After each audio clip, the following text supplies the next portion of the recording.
আজকের এই স্মৃতিচারণ আল্লামা দেলওয়ার হোসেন সাইদি নওয়ারাল্লাহু মারকাদাহু ওয়া জাআলাল জান্নাত মাসওয়াহু, তার শাহাদাত বার্ষিকী 1 বছর পূর্ণ হলো। তার স্মৃতিচারণে তারই সেই পাঠাগার, তার নিজস্ব লাইব্রেরিতে। আসলে তো এখানে আমার অনেক সিনিয়র মুরব্বীরা আছেন, সেই কারণে আমি সংক্ষেপে হুজুরের একটু স্মৃতিচারণ করব। আমি মধ্যপ্রাচ্যের বিভিন্ন জায়গায় বিভিন্ন দেশে সফর করি। হুজুরের সাথে যারা সফর করেছেন বা থাকতেন, এরকম অনেকের সাথে কথা হয়েছে, আমার গা শিউরে উঠেছে হুজুরের কথা শুনে। আমি অনুপ্রাণিত হয়েছি।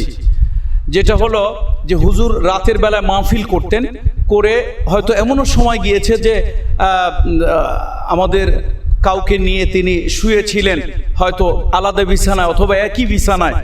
তো রাতের বেলা গভীর রাতে দেখা গেল যে হুজুর আর বিছানাতে নাই।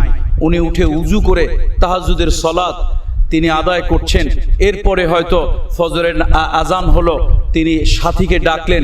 এরকম অনেক ওলামা বিশেষ করে সৌদি আরব, কাতার, কুয়েত, এরকম বিভিন্ন জায়গায় হুজুরের সাথে যারা ছিলেন মধ্যপ্রাচ্য সফর করতে গিয়ে, তাদের মুখ থেকে, তাদের জবান থেকে কথা শুনে আমার গা শিউরে উঠেছে এবং আমি নিজেকে ভৎসনা করেছি যে উনি কত বড় একজন মানুষ, একজন রাজনীতিবিদ, একজন দায়ী, একজন গবেষক, একজন লেখক।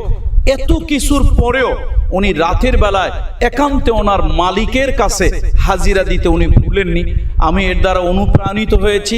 আসলে রাতের সলাত ছাড়া আল্লাহ তাআলার নৈকট্য অর্জন করা যায় না। রাতের সলাত ছাড়া আল্লাহর ওলি হওয়া যায় না।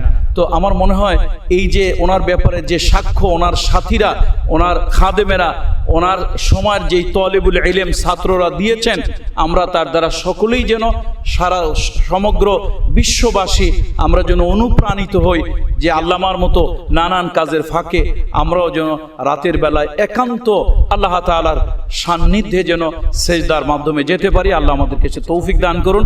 আসসালামু আলাইকুম ওয়া রাহমাতুল্লাহি ওয়া বারাকাতুহু।